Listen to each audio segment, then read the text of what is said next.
우리들이 이별을 한다는 것은 때로는 가슴 찢어질 듯 아프기도 하고 또 안녕하세요. 중년의 사랑입니다. 포근한 날들 보내고 계신가요? 우리들이 누군가와 사귀다가 헤어졌을 때 어느 쪽이 더 힘들어 할까요? 분명 양쪽 모두 힘들겠지만 남자 쪽이 더 많이 아프다고 합니다. 대부분 이별을 하고 나면 세심한 여자가 더 많이 힘들어하고 더 많이 아프다고 생각하시는 분들이 많으신데요. 의외로 남자가 더 힘들어하고 아파하는 모습을 많이 보인다고 합니다. 여자가 더 아플 거라고 생각하는 이유는 남자보다는 겉으로 더 많이 표현하기 때문이라고 합니다. 남자들은 여자들만큼 드러내지 않기 때문이라는 것이죠. 여자들은 그 상황을 빨리 털어내려고 노력을 하는 편이고 남자분들은 무덤덤하게 마음속에서 서서히 사귄다는 것입니다.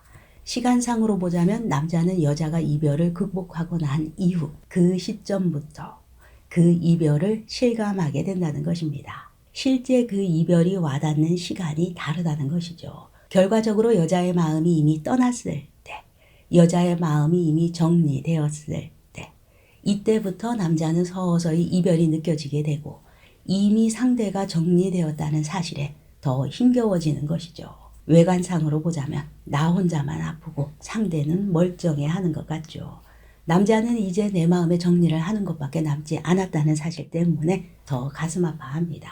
그리고는 좀 더 잘해주지 못했다는 미련이 계속 마음에 남죠. 특히 남자분들은 연인에게 잘해주지 못했던 기억이 상당히 오래가고 상당히 많이 떠오른다고 합니다. 그 기억 때문에 연인을 빨리 잊고 싶지만 더 잊지 못하게 된다고 합니다.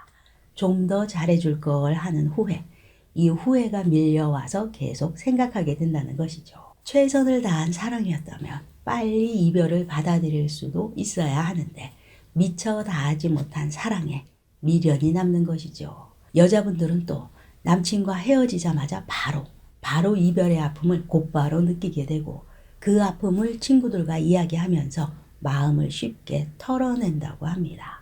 하지만 남자들은 이별을 실감하고 친구에게 말을 하려고 해도 뭔가 좀 멋쩍어 하시죠. 구구절절 이야기를 다 친구에게 하기도 그렇고 그렇다고 헤어진 여자친구에게 연락해서 나 지금 많이 힘들다 라고 말하기도 그렇고 혼자 속으로 조금씩 사귀게 되죠. 이때쯤 여친을 붙잡지 못한 후회가 들기도 하죠.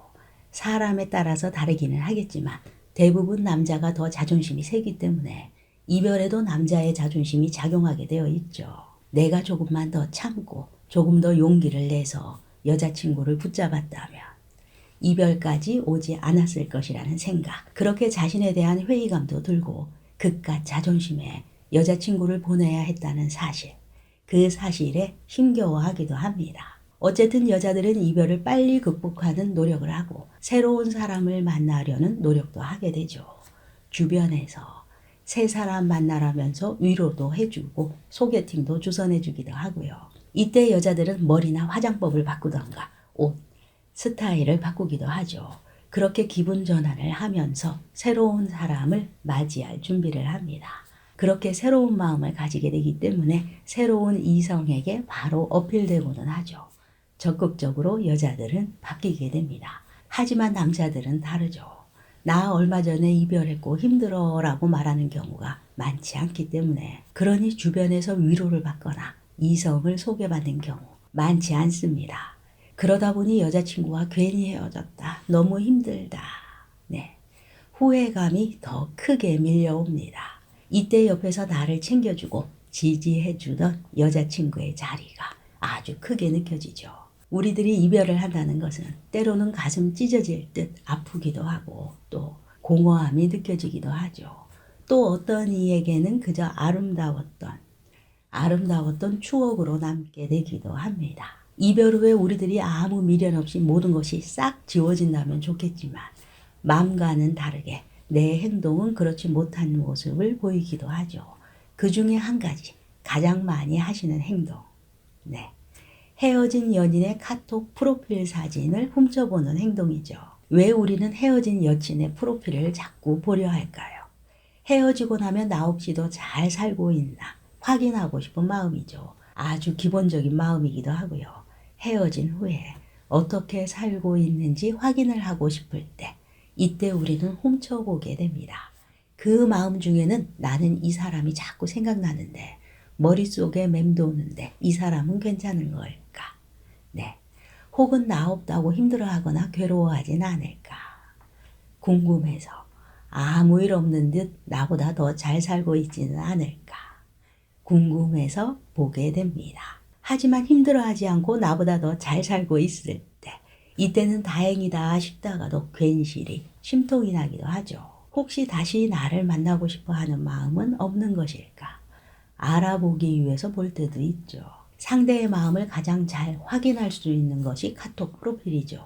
어떤 이들은 그 프로필 사진에 자신의 마음을 잘 나타내기 때문에 그 푸사만으로도 상대의 마음을 확인할 수 있는 경우가 많기도 합니다. 그것만으로도 상대의 마음을 어느 정도 짐작할 수 있기도 하죠. 특히 재회를 꿈꾸는 사람들은 상대도 같은 마음인지 확인하고 싶어서 수시로 푸사를 확인하기도 합니다. 나와 헤어져서 힘들어하고 있지 않은지, 또 내 몸을 아직도 원하고 있지는 않은지 궁금해집니다. 이런 여러 가지를 알고 싶을 때 우리는 푸사를 통해서 짐작해 보고자 하죠. 다른 이성을 만나고 있지 않은지 확인할 수 있는 것도 역시 푸사이죠.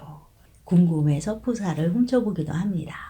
나를 언제까지나 사랑해 줄 것 같은 사람이었는데 이별을 맞이하게 되면 믿을 수 없는 이 상황에서 혹시 다른 이성을 이미 만나고 있는 건 아닌지 확인하고 싶어지죠. 이런 경우에는 상대를 포기하지 못하는 마음에서 상대에게 연인이 생겼나 하는 마음 때문에 확인하는 경우도 있고요.